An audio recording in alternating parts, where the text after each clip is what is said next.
This is ACOFAE.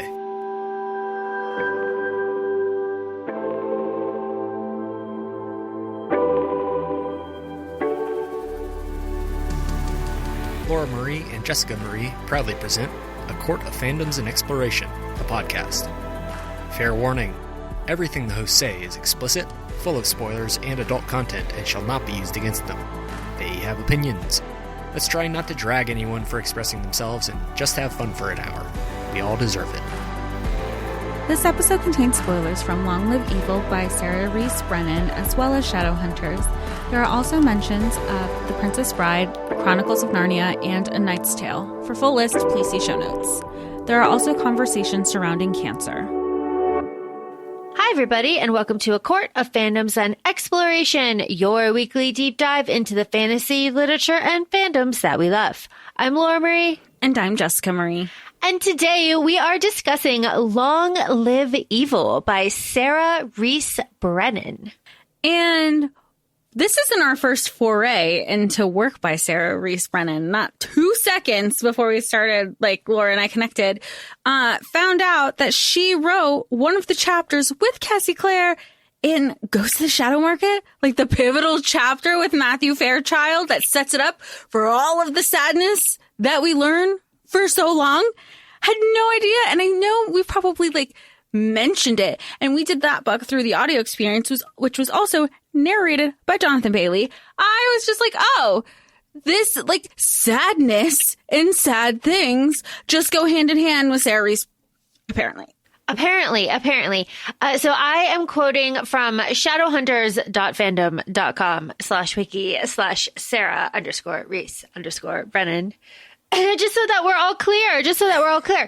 Sarah, I'm quoting, is good friends with author Cassandra Clare and Maureen Johnson. Together, the three of them, after years of unofficially working together, collaborated on The Bane Chronicles, which kickstarted 2 more collaboration projects with other authors, namely Tales from the Shadowhunter Academy and Ghosts from the Shadow Market. I didn't even get that far. She did those ones too, and we love those ones, and we've covered those ones too. Yes.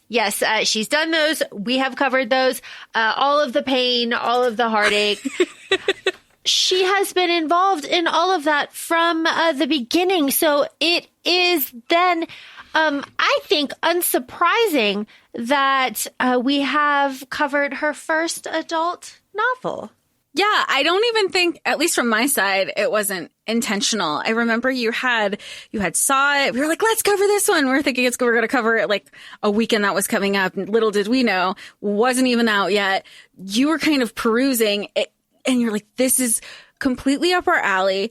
And it's in the title itself, Long Live Evil. And it's leaning into the villain side of things and celebrating the villain side of things. And it was very much fine, then make me your villain. And I'm going to own it, and I'm going to lean into the tropes, and I'm going to be hot while I'm doing it. Teach me how to please you, my lady. It's very good. Okay. So the approach that Jess and I are going to take here is that we are going to do broad strokes. We're going to do broad strokes. Broad strokes, so you all can get excited about it and want to read it too. Because it's very fun. We do have some nitpicky things that we will talk about. Firstly, how we read this. I read this first through NetGalley audio. So that was lovely. And I did my official review. Yes, I did. I did my homework. I did my review. I turned it in for NetGalley. And then my rereads I did through Audible, my read and a half. So I did 2.5 reads on this. Yep. So we received through NetGalley. I unfortunately did not read it in time. Shame on me. But I still read it through Audible. However, to follow up with that, when I was trying to just pace myself when I was getting towards the tail end, I decided to download the ebook of this. So I was co-reading after I had picked up on the cadence of the book, after I read through, the narration. And there were some, should I bring it up now? Should I wait till the end? Do it now. Yeah. So with light research, it seems there was a lot of criticism about pacing, about the tone. And honestly, if you were reading the physical copy or the ebook copy, I can totally understand where that comes from, because with the narrator and of this book, we have voices for the characters. We have different dialects. We also know, and we'll get into it, that there is a book that our female main character, Ray, loves, this fantasy series. And there is a narrator of that fantasy series. And we get into the book and hearing it, the narrator has her own voice, her own dialect. However, when you look at the ebook, you don't see that. Nothing is italicized to let the reader know, oh, this is the narrator speaking. Whereas when we're going through the audio experience, we know who is Ray, we know who is Key, we know who the dialects are, we know who the characters are, and we know and can differentiate when we're in this narrator's POV and when we're in our FMC's POV. And with co-reading, seeing it on paper, ebook, however you want to say it, you don't get that. You don't notice that. And I can see as a reader, if that was the only way that you were reading it, how you can get thrown off and you're like, wait, let me go back. Let me reread this. Where was I? What is happening? And it could kind of mess with somebody's reading pace. That, however, was not our experience. No, which we're so fortunate about. But definitely if you did traditionally read this and you are able to find this at your library or download it through audio, different platforms, encourage a reread. Maybe it'll give you a different experience. You're like, oh, it's because it did for us. Yeah, this is super fun, super unique, super different, something that you just don't see a lot, specifically in this setting.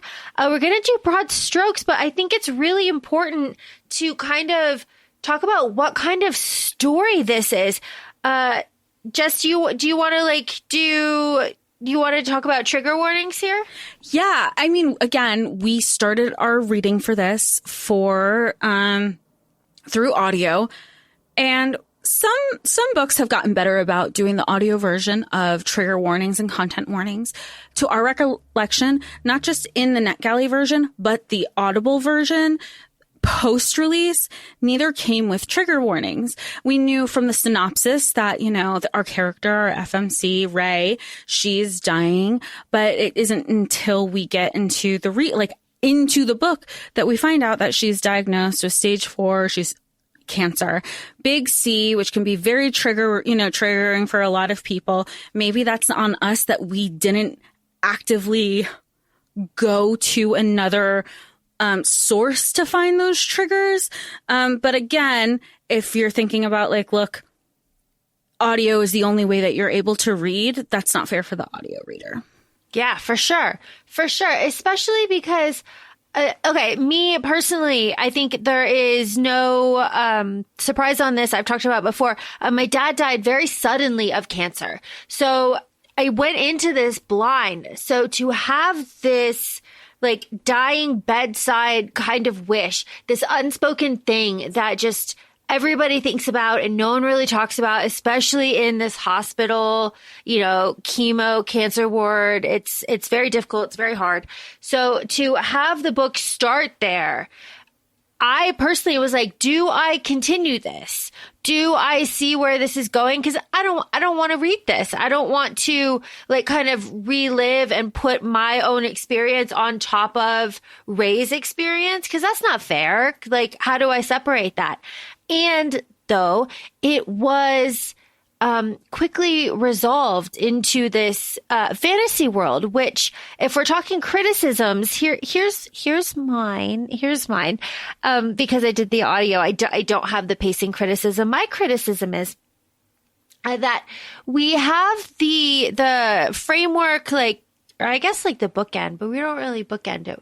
Honestly, I don't know what to call this, but the beginning where we're in present day cancer ward, when we have that storyline. And then we have our second, our huge plot thing where we go into a magical world.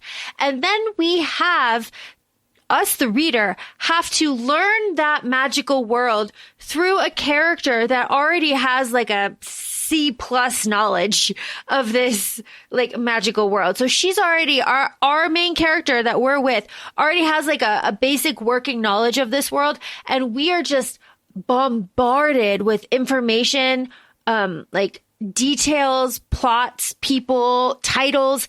And on top of that, our main character's present day snarky banter. And then all the characters reacting to that. It's just a lot very quickly to keep track of. And the audio does an excellent job through, Jess, as you said, the different ways that the narrator speaks, that we are able to differentiate everybody and kind of calm the story down a bit, because it's can get, I think, a bit chaotic, especially because we meet just so many people so quickly, and they are strong characters. Yeah, they're all strong characters. And sometimes I feel like we get lost in the names. Me personally, I'm sure I'm not the only one, though, that if a character is named, there should be some significance there. And the way this book wraps is it is set up for a book 2. It's been confirmed that there's a book 2 because this book, if you go to Goodreads or if you go to any platform, it'll say the trilogy, it'll say the series name number 1. So it's set up that way, even when you end it. But at the same time, knowing that there will also be moments in the book where one of the characters is referred to as, well, typically it is a side character and not a main character. It's kind of like, oh, they just unalived an NPC kind of thing of the book. So there's just a lot happening and you have to follow the dialogue. And I'm sure, Laura, this isn't your first read for this. You picked up on it more the second time, where it's like, okay, I can probably focus on the conversations more and not necessarily the world building, because what we know from the world building is it's a fantasy world of her favorite series. But to what Laura said, C+ knowledge, and you find out based on things that are sprinkled throughout the book and chapter 1, her sister was also reading this book to her. And some days she was going to have to put more energy into paying attention and following the characters and following the story and what is happening, because she was being read to this during her chemo treatments. Yes. Okay. So what is happening? Ray, our main character, is dying from cancer. She's in the hospital. Her sister Alice is reading their favorite book, Time of Iron by Anonymous. And they have a sister fight, but what happens is Ray crawls back in bed after they make up, and this woman appears to her and offers her the thing that everybody wants. Everybody wants this thing. This thing that this woman offers Ray is the thing that everybody wants. Just what does she offer? She offers her to go into her favorite story, and it kind of extends her life in a way, to the point where Ray's like, wait, I look hot. I get this experience. I have my hair again. I'm not cold all the time. So she's very much putting like what's happening in her present day, and kind of growing and learning and having experiences that she wasn't able to have. But in this story, she needs to find something so she can kind of heal in the present day. Yeah. And so I read this, as I said, 2.5. It was very helpful because here, the woman says, like, you know, a lot of people have gone in there and nobody's ever gotten the flower. Nobody's come out. Maybe you'll be the first one. And so it kind of sets up that, like, maybe there's other people from present day or like the real world. Yeah, we're saying like present day real world because the story that she's going into, it's still present day. It's just like diving into a book. Yeah, it is very much like Princess Bride. Princess Bride. It's very Princess Bride. Yes. Oh my God. Yes. It's very Princess Bride. Just kind of like that, where just you go into the story and like you're watching the story. Okay. So what happens? So Rayella Ray goes into the body of the villain, the evil stepsister, Rayella, in Time of Iron. And so she's given that's the deal. The lady's like, go into the story, find the flower. When you get the flower, when it blooms, another door will open, go through that, and we'll talk again. And it's like, who's not going to take that deal? Like, who is not going to take that? Everyone's going to take that. Who's not going to take that deal, regardless of your circumstances? But of course, when she realizes she's the evil stepsister, she's like, I didn't ask enough questions. I'm not my favorite main character. I'm not the protagonist, the one who everybody loves and everything works out for her, and you hear Ray's dialogue and in her conversations when she's so dismissive of herself speaking to others. Like, nope, you're going to fall for her because everybody falls for her. I'm just the no one. So there's a lot of, I don't want to say it's not being humble, but it's like putting yourself down before people can do it for you. And she has a lot of that insight. And that's based on her own personal historical experiences in the quote unquote real world, because everybody was dismissive of her and her father left. And she finds out that she has like a sibling who she doesn't want to get to know because her father left her and is doing all of these things for the new sibling that he never did for her. So, and then she's always made to be felt the victim, even though she's going through chemo. She's the one who's like, how dare you be snarky and upset and angry at the world? Honestly, Ray, no wonder it made more sense for her. She's like, I'm going to live my villain era because I didn't get to do it in the real world. Yeah, and the woman who we're led to believe is like, I don't know, the author of the book, Anonymous, tells Ray that like, you're going to go in as the character best suited for you. Like the body that's free, the body that is available is the one that is best suited for you. She gets the evil stepsister that is fated to die the next day. Rayla's like, well, shit. Okay. We gotta do something. Happen. Yeah. And that's kind of how it starts, because then, of course, she has loose knowledge of this particular, because it's kind of like we're in book one of the series.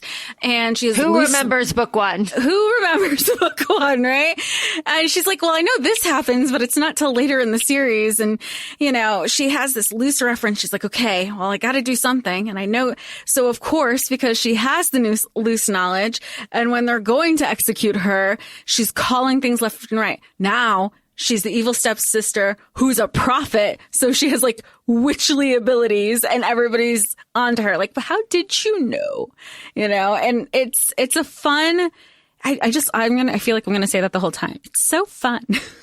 It's very fun, especially because Ray has this basic knowledge and she doesn't really remember book one. When she goes to meet the king after, we've been introduced to our other two, I think four main. Okay. there's a lot. At first I'm like, okay, it's going to be like Ray and Alice not so much. And then it's like, okay, then you have Key and Princess Leia. And then you have Marius Valerius. And then you have Octavian. And then you have Cobra, who's also known as Poppinjoy. And then the relationships between everybody, because you're like, are these real characters? Or like, what do they know about the storyline? Are they also like me, or are they just characters?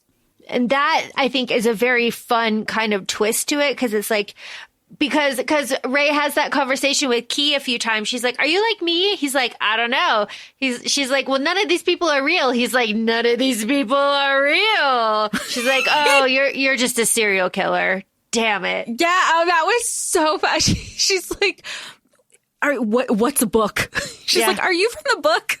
What's a book? What's a book? I can't read. Yeah. And then she's like, oh, you're a sociopath. Yeah.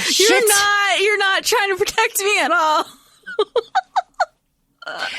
So since we're doing broad strokes, we can just say that Key and Amer are she calls them minions. She calls them minions. I love that. But quiet minion. But they call themselves the Vipers. They do evil. They are Amer is not sworn to Ray sneakily, but Key is, and he is devoted to her, absolutely devoted to her.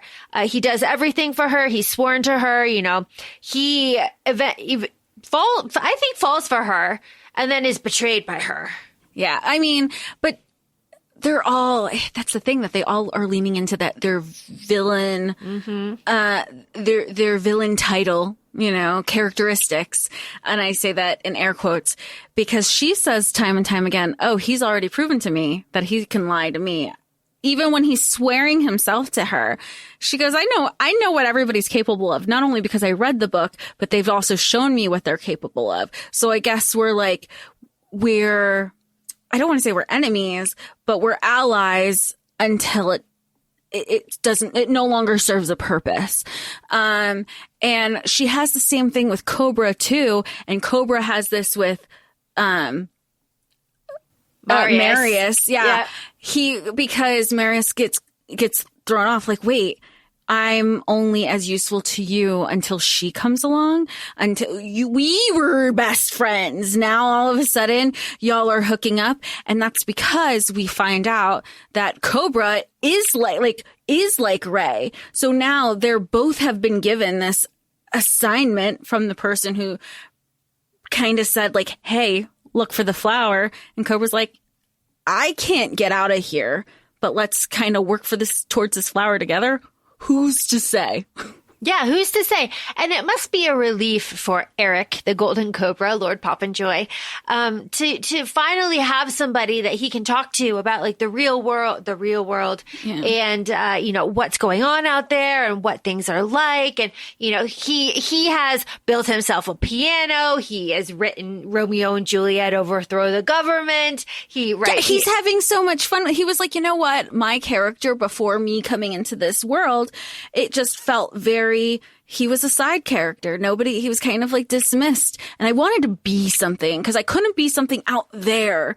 So let me be something in here. And it's funny because they both have like these high school, labels on them because you find out that Ray was a cheerleader and you have Cobra who was the theater kid. So they're just like, you ready to go theater kid? And he's like, you ready to go cheerleader? Like, it's just it was because they're the two that understand each other both in and out of here. Yep. It's very good. So how does Ray save herself from execution? She deems herself a prophet because she remembers key plot points in the book.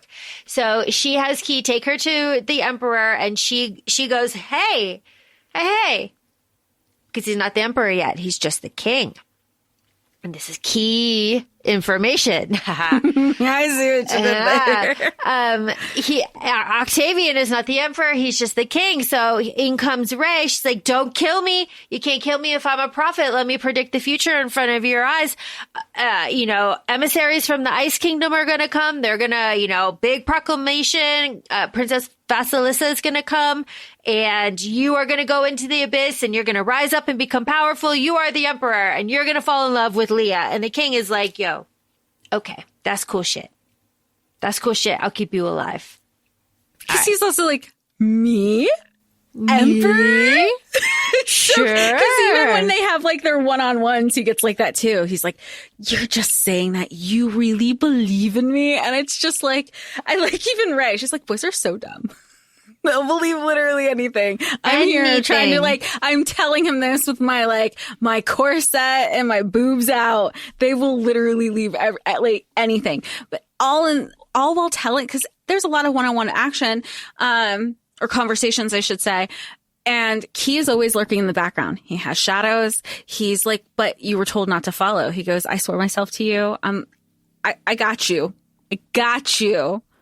And he has like that sad backstory too. So she even says, oh, he has this need to want to prove himself. Yes. And the first time that she and Key touch, she feels it go throughout her body. His eyes shine red every now and then. He never takes off his gloves. His hands have red lightning around them sometimes. He heals very quickly. He's very fast. He's an excellent shot. He's a fantastic fighter. All of these things are there, but But because Rayella is moving through the story, and these are like minor characters that she has collected with herself, and because she doesn't really remember what's going on, she doesn't see all of these like key things that we, the reader, see on your second read. Because the first time I was just trying to process fucking everything. And I was like, okay, he's going to be something. How is he going to be the emperor though? If Octavian is still like, how is that going to happen? I was wondering that the whole time. And she also is kind of straddling both worlds. She's straddling the quote unquote real world and the world that in her book world that she's in, while she's remembering, again, not necessarily, yeah, I guess key plot points, but more like the emotion she felt reading certain moments. Like she would say like, oh my gosh, Octavian was about to kiss Leah as she's reading it. And she remembers thinking, oh my God, he's so swoon worthy. Like she has these moments where it's like when people it reminds me of when people are doing their Goodreads reviews or just reviewing a book, and you're like, I'm reviewing strictly on vibes and the emotions that I felt in this, oh, this made me feel like this. And those moments were fun because us as the reader, we're like, oh, it's going to change. If you don't realize it's changed, we realized back in chapter 2 and 3 that that's not where this is going. And it's kind of reaffirmed when you meet Eric /Cobra / Pop and Joy, that we know, as if you read fantasy and sci-fi and time travel, if you mess up one thing, there's going to be a domino effect. And that starts to show up in this when the plot points she remembers aren't going in the order that she thought, are happening, aren't happening. That's supposed to be in a different book. You have, Cobra saying like, wait, this happened? That didn't happen for me. We're trying, how did I change the story? How are you changing the story? And even at the end of this book, we don't know how it sets up for the other, like what sequence of events are going to lead to the next steps. Well, and the Golden Cobra even says to Ray, like, Octavian is the emperor? Really? Okay. Like, didn't see that one coming. So all of these things are like in there to kind of question, like, maybe, but like, it's good. It's good. Jess, as you said, Ray goes through this story trying to help and making it worse. What is she trying to help? She's trying to stay alive, but she's also trying to keep everything kind of on course, and everything keeps falling apart, which I find very interesting because the king is supposed to fall in love with Leah, but the king keeps coming back to Ray, and she's like, no. Stop. Go fall in love with Leah. And also Key as well. She's like, oh, this is the moment where he's going to lock eyes with Leah and he's going to be a goner. Everyone's destined to fall in love with Leah. And Key's just like, stop crying. Get up. You're annoying. It's very funny. She's just like, oh my God. Okay. I can fix this. She can't though. She can't. And then like, even in moments like that, you have Key who will say things like, you had him, Octavian, like you had him in the palm of your hands. You had this opportunity. Why didn't you pass? Like, why did you pass on it? He was coming on to you. And then again, it's another sequence of events because you have Octavian who is royal and he had different expectations and she's the villain. So she, and the discussion of the double standard with the patriarchy is into play too, because you have this conversation of Key saying like, all you had to do was sleep with him. Why didn't you sleep with him? But, and then you have those internal conversations of Ray saying, of course, I'm evil. I'm the evil stepsister. I'm promiscuous, but nothing happens with the king who has 15 people he's sleeping with, or everybody wants Leah because she's so pure. Like she's the one that everybody wants. And it's just to see the conversation of both, and it happens a lot in fantasy. You have the double standard of the patriarchy, the expectations. But then you have Key just saying like, you could have fixed the problem. Why aren't you fixing the problem? While at the same time, Ray believes that the key plot lines are fixed points that can't be altered, but all the side little things, that's not going to affect anything. and huge things get totally thrown out of whack. The archery contest at the ladies' tower turns into a full-on attack. You know, one of the horrors, I love this, Horatio and Hortensia and Horatia, the twin mean girls. One is attacked, like it's this huge thing, and Ray's looking around like, what the shit? What is this? And like, where's the king? Like, where's he gonna come fucking save us? And of course he doesn't, and because he sent it's this whole thing. And it's very fun and very interesting too to see Ray kind of look around and choose to fight. Because, and she's having this internal dialogue as she's changing the story as well. Like, my body is healthy here. Like, I can pick up this sword. I can fight. Like, I can do this. Like, I don't need to be helpless. I can like make change and be worthy. Like, I can, what is it? It's like, even if I die, like I will be remembered here. Like, they'll remember my name. I'll do something. It's very important, and it's very kind of special, this journey that she goes on. And I think, again, it's just this thing that like anyone would say yes to, like anyone. Yeah, I don't think I would ask for what loopholes it, like, oh, do I need to ask for a certain thing? Just put me in it. No, go. Put me in, coach. Fine. Yeah, it's fine. I'll figure it out. Like, it's fine. It's fine. and it's really fun. Because we have like, there's a few, but there's a ball that we have to get to, right? We have this huge dance number with singing. Yes, the singing. I was thinking about that, and I was like, and I was reading it, and I'm thinking like, what does this remind me of? And then they're like singing their song and their lyrics, and they're just like, I'm imagining them dancing around, and I'm like, Knight's Tale. Yes. Yes, it's so fun. I was like, oh my gosh, now, you know, we always talk about like books that we never want to see adapted, and books, how fun would it be to see it? This is one of those books that you could visually, you're like, this could be something. Yeah, Timestamp watermark, please, like give us credit, please, Studios, yes. Hollywood. Yes, because this is just so fun too. Because we have okay, let's just go to the ball. Lady Leah is going to arrive at the ball. Everyone's going to like see her. She's going to go on the balcony. It's going to be this whole thing with Lord Marius. It's going to be this whole like dance or whatever. None of that shit happens. The Cobra gets so pissed off about it too. He's like, what? My favorite scene didn't happen? I'm rooting for Marius. Which is just so funny. But like, how fun is it also to have like somebody else in this book of your favorites? So now you could like, you get to like fangirl being in it, and you get to fangirl with your friend who also knows what's happening, because you're like, wait, because you know what's supposed to happen too. And nobody's looking at you like it has 6 heads.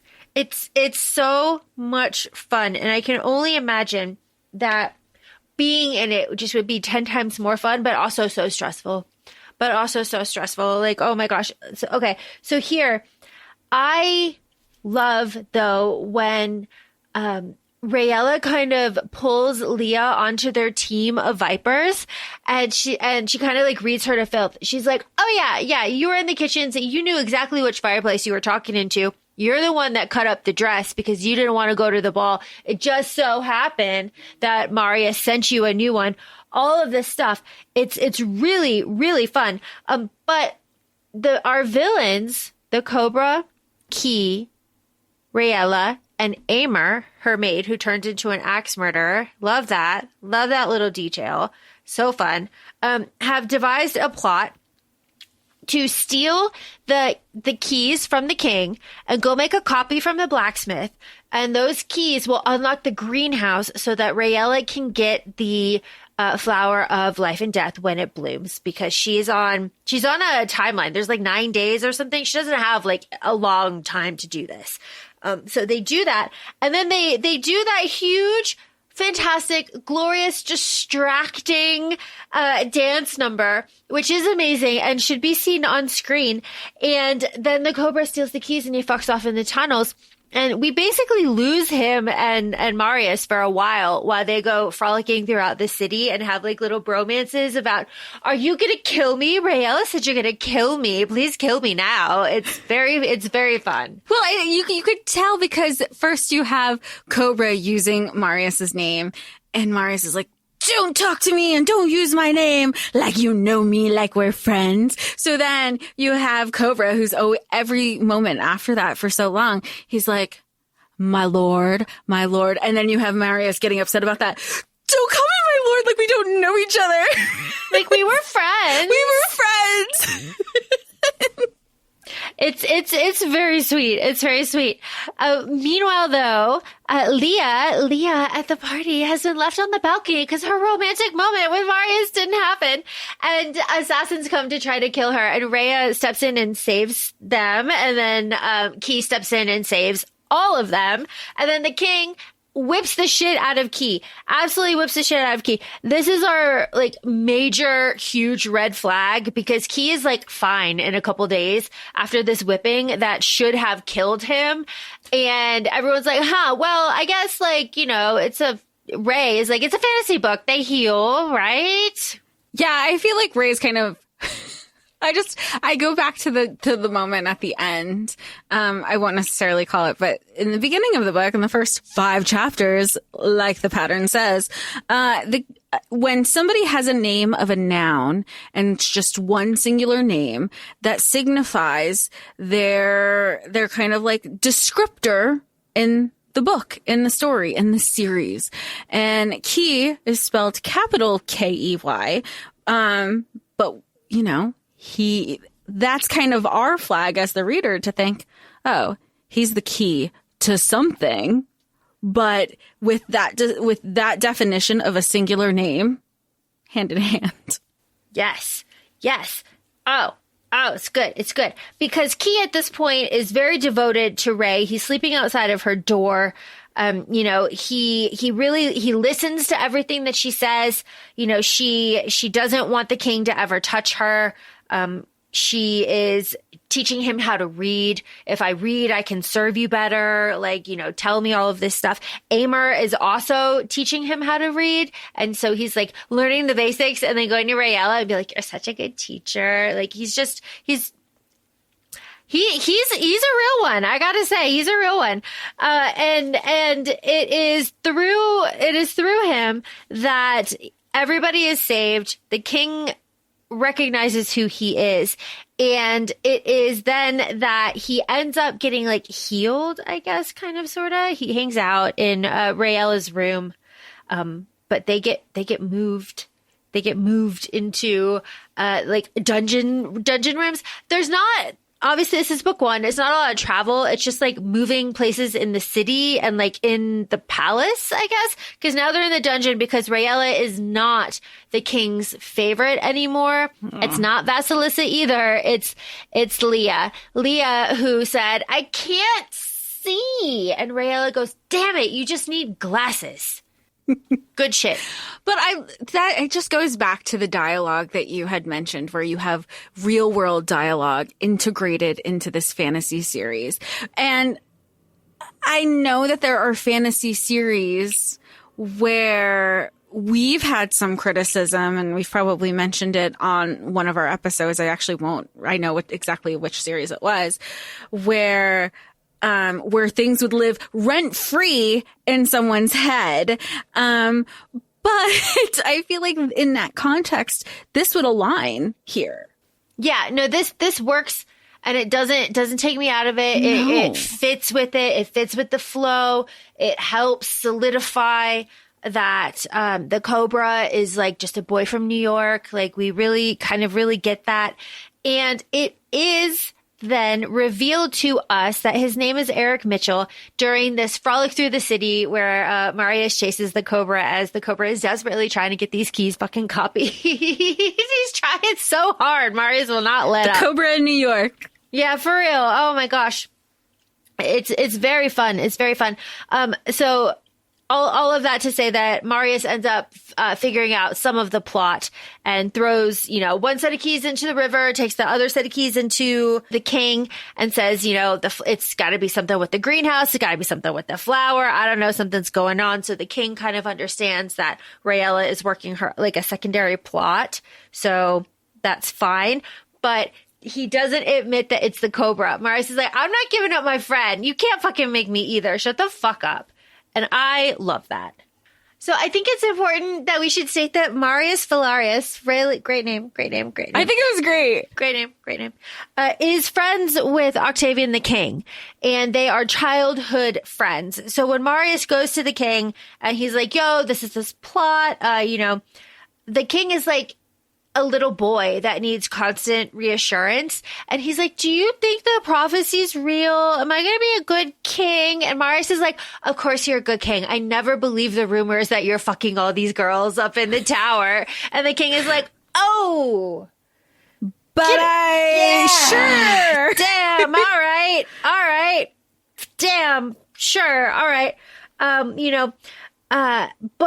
But here's also the thing, king, my friend, I have been getting blackmailed by the cobra this whole time.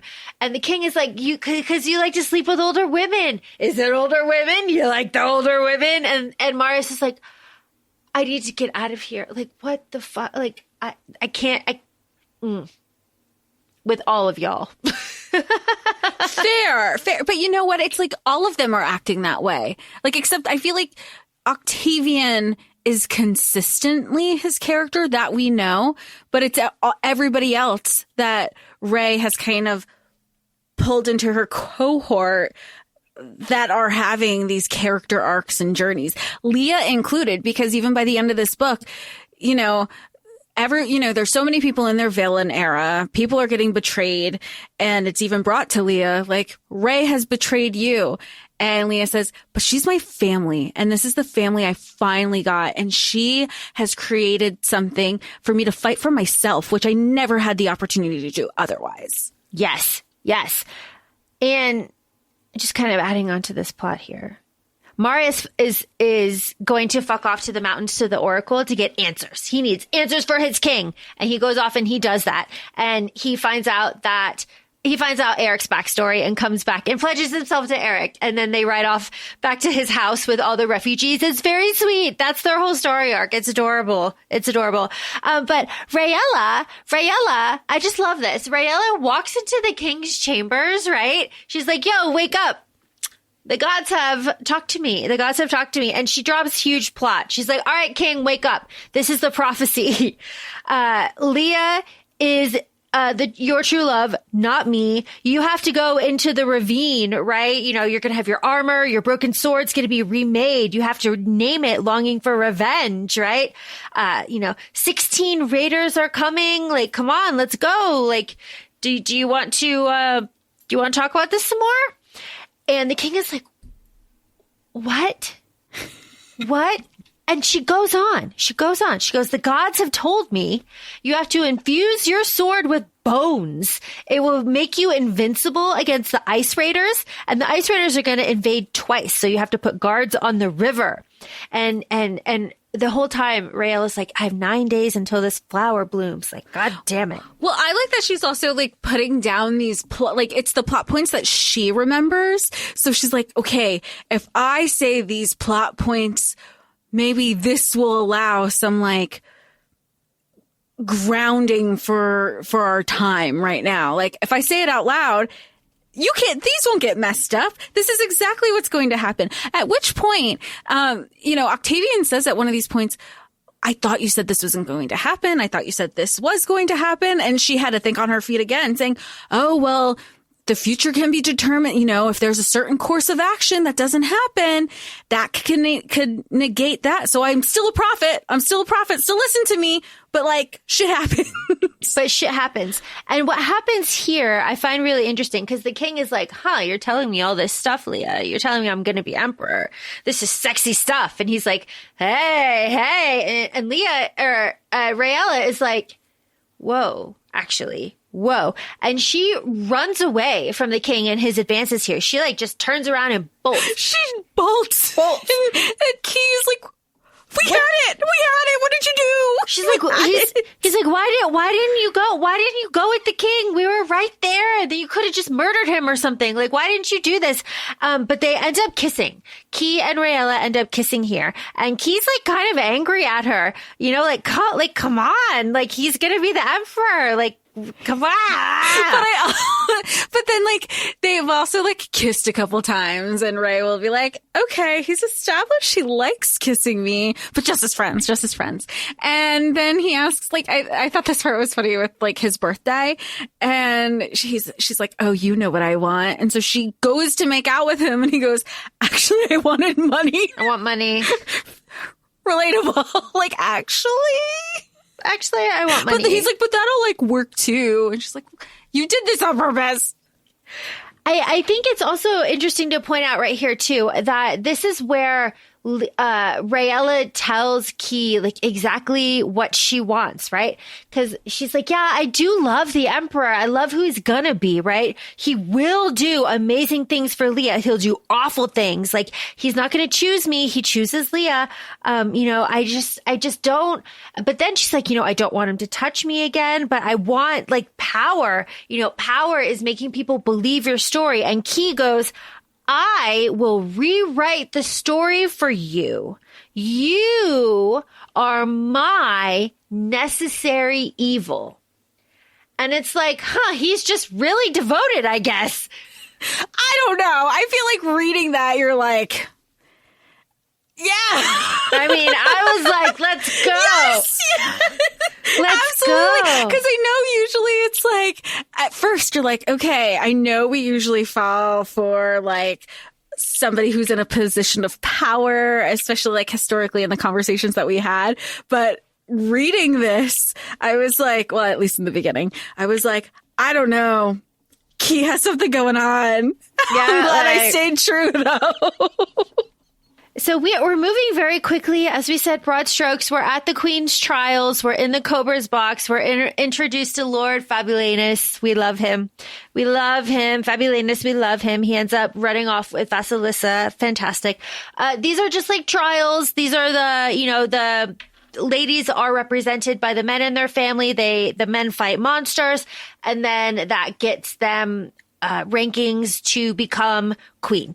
And all of this is very entertaining. There's a lot of plot here. But it ends up Leah says, I'll be my own champion. And no one stands up for her. And Marius is supposed to stand up for her. And the Cobra is like, do it. This is like a big moment for you. This is your time. He's like with the dolls and kiss. Like he wants. And kiss now. And Marius is like, no. And the Cobra's like, then I'll do it. Marius is like, fuck no, I'll do it. But by then Leah had said, I'll be my own champion. No family can stand in for her. Raelle is like, I'm family. And then the two of them go fight. Key ends up using arrows to kill the Manticore or kill the beast, everything. But everything ends up good. King Octavian comes late. So everyone saves themselves. The king doesn't do shit. He comes in late with the sword. The abyss is starting to yearn like, master, a storm is brewing. That's Key's distress over not being able to help Rayella in the trials. The abyss rising up there. But the king arrives and everyone thinks it's because of the king because he's remade his sword. But then, as foretold, it's your queen. It's Leah. It's your queen. And the king is like, all right. Yay. Because sure. Okay. Fine.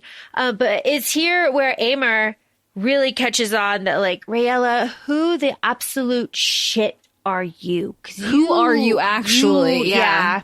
This is not, you just gave Leah your throne. You could have had it. You just gave it to Leah. Who are you? Because the Rayella that we know, and we've been saying Ray and Rayella interchangeably because Ray, our FMC, goes into this story as Lady Rayella because the story is Rayella, who's the evil stepsister. So that's why we're also saying we should, maybe that should have been our disclaimer earlier, but if you haven't caught on.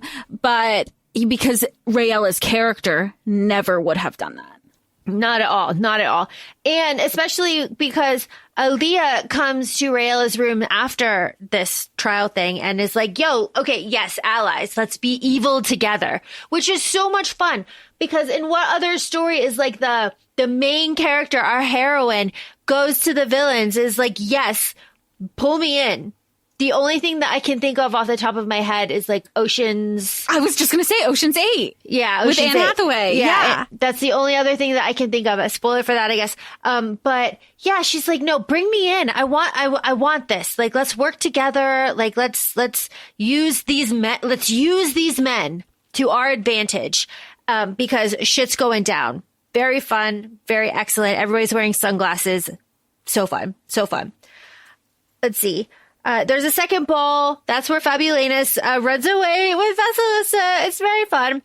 And then the king arrives while Ray is in the tub, and Ray is like, I don't want to go to him. I don't want whatever. And Key steps in and fucking, This is where we have, So the king arrives. He's hot and bothered for Raella after all of this. You know, I liked when you're jealous. Like, I was into Leah for a little bit, but it was just the difference. Like, you didn't have to go to all this trouble being a prophet, like whatever. It can be as it was. You can be my queen. And Raella's like, fuck off. And Key is like, yo, you don't want him to touch you. He's not going to touch you. And he punches the king in the fucking face. Key is all about business. Since day one. Day one. Here's where, if we have been paying attention as readers, it is confirmed to us that Key will be the emperor because the Key says, beg for mercy. It amuses me. And we know from Raella, or Ray, I guess, kind of recounting this story as she's working through it. That's one of her favorite lines of the emperor. The emperor says that line. And this is and Key is, ugh. Yeah. And this is, I didn't make that connection. Yeah. And then Key says it here, beg for mercy. It amuses me. The king does beg. All his guards are dying. But then more guards come and Key gets dragged off to, the room of dread and anticipation. And it is intense. It is fucking intense. And the sword shatters. That's important shit. Because it's here when, Key is getting whipped for the second time. He thinks that Raella will save him. And this is where it's like, tell me you were sick. Like, she told me she's going to come for us. And Amer's like, she was never sick. Like, what the fuck are you on? You did not bond with Raella. Like, it was all lies. But all she does is lie. She's been lying this whole time. She's been lying this whole time, but that's not true because Ray as Raella was sick, and it's complicated. Yeah. It's like there's a lot of nuance here. Yeah. It's hard, but this is where Key gets that like utter betrayal that he feels, and it's not good. It's not good, and it definitely has an impact on the rest of the story. So what happens though, so Key is convinced that Raella is going to save them. Amer is not. Raella is though desperately trying to save both of them, but she works with Leah and is only able to save Amer. She's not able to save, Key, and Key's throat gets cut and he gets tossed into the ravine. And that's the last we see of Key until the end of the book. So, that's quite something. But see, and a cut to the throat is not no head, not dead. Mm-hmm. It is not our no head, not dead. Mm-hmm. Mm-hmm. Amer and Ray have like hashed it out here too. This is kind of like where everything is kind of like out in the open. It's like, I'm not her. I can't be Raella. I wish I died. And Amer's like, I guess we both lost our fucking mind because I know you can't be her. Like, they have this You didn't have to tell me. That's why we're having this conversation. This is why I clocked you. This is why I asked you these questions. And now you want to tell me this? She's like, I betrayed Leah for you. And Ray's like, not for me though. What the fuck? And Amber's like, what the fuck? It's very fun. It's very funny. But at the end, they like kind of agreed to believe in this like weird situation and be like, call me Ray. And let's just not her, just call me Ray, and you and I are on this new path together. I thought that was very, very, very fun. Very fun. We are at the scene of Rayella and the king. The ravine is acting up. Master, the king has to go in. Leah is going to try to rush to the greenhouse because she's done with all of this, right? The Cobra and Marius are fucking off. This is like kind of the end. The ravine is acting up. The king is suspicious. Rayella's got the thing. She's going. Leah's going to delay the king. She ends up getting locked in the throne room. And Rayella's going to the greenhouse. She gets to the greenhouse. The minister is there and is like, what the fuck are you doing here? And she's like, what the fuck are you doing here? And the minister goes, the ice raiders are attacking. We are at fucking war. And Rayella goes, what? Nothing is on her timeline because everything has been changed this whole time. Yeah. And she's like, there's like assassins there, you know, and then the king shows up as she's about to take the flower and is like, you want to take the flower because you're plotting with the ice raiders so that you can marry the brother and be queen. And she's of the ice kingdom. And Rayella's like, what the fuck are you on about? No. But like Rayella, yes. Ray, like, no. No. It's like, but then there's assassins and there's an attack and Rayella does not hesitate. She plucks that goddamn flower.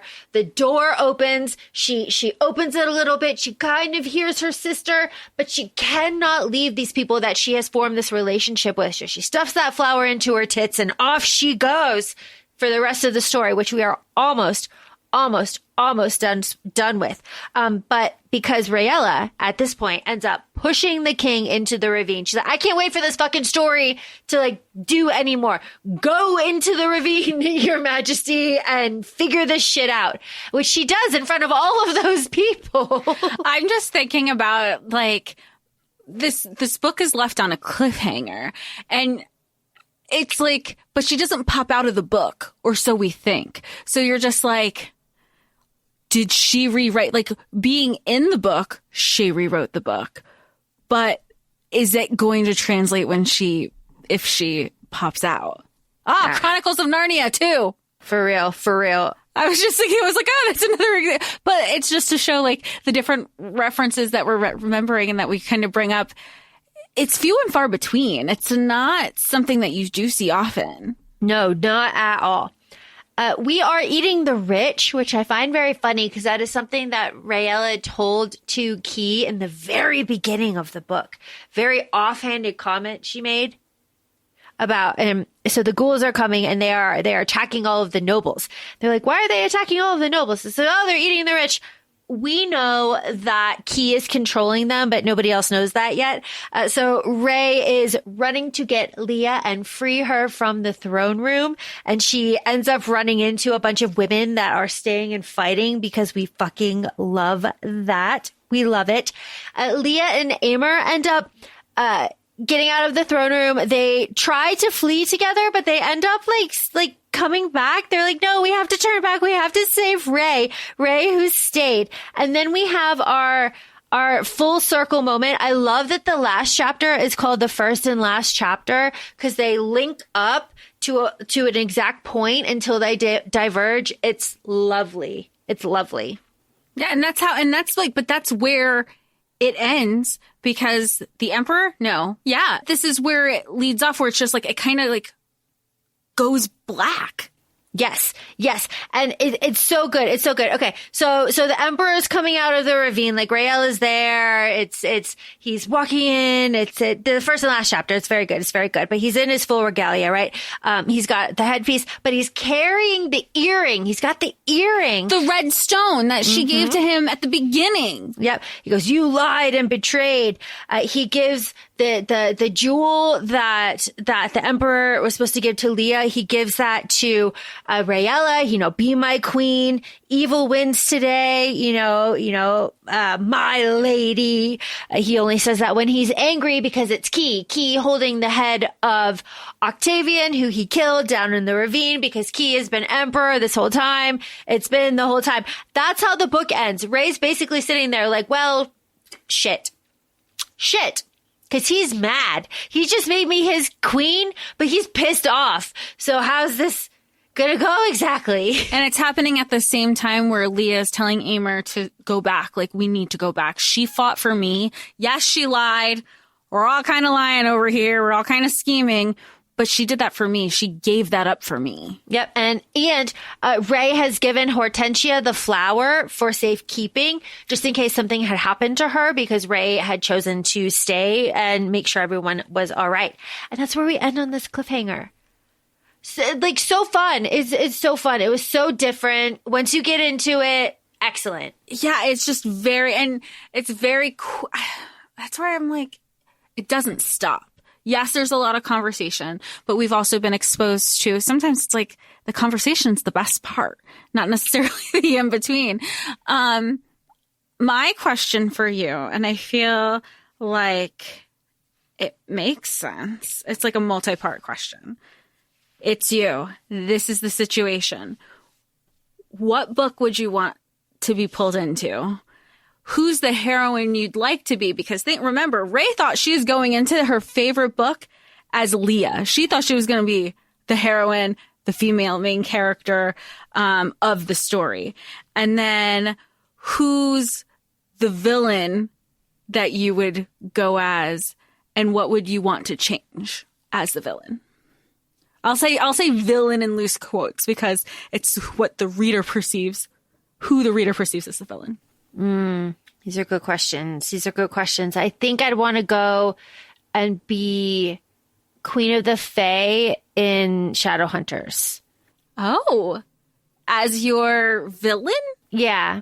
Because they're eternal, right? They are as old as ever. I could plot forever. I could be evil forever. You are a long game girly. Yeah, like I can hold my grudge forever there. And I've got powers, I've got spies, I've got a network, I've got politics, I've got situations, I have Sebastian in Thule, I've got things going on there. I think that would be something that I would excel at, because I would die in battle, because I don't want to be just like a cackling villain up there pointing and like making people like dance, for me or whatever. I want to be like actively evil and like doing things and plotting. And I feel like, because the Queen of the Fae, and correct me if I'm wrong, I know you've read and reread and again, Shadowhunters. Is it that we perceive her as evil, but she's not considered evil to the Fae? Mm-hmm. Or she's considered kind of dark to some Fae. She's kind of dark, but she's not as bad as the king, and she is just manipulative. She's just, they can't lie, but they'll do everything else, Yeah, there's all the loophole, there's the workarounds. Yeah. So it still kind of works in their favor. Yep. So I think that would be, I've also got an army to command, like that. I'm set up quite nicely there. I like that. Why also being a magical being, because I don't want to be like Maeve, and I don't want to be Amarantha, and I don't want to be a man, and I don't. Yeah. A man. I don't what want is to be a man doing here? I don't want to be a man, and yeah. So what was this? What was another part of that question? I think you got it all. And who would be the heroine? Like, if you were going into your favorite series, who's the heroine that you think you would wind up being? Oh, that I would wind up being. But then you wind up being your, like, the I say the loose quotes villain. Sure. Oh, easy. I would go in as Christina and end up Queen of the Fae. Because I'd do anything for Kieran. Triangle is the strongest shape.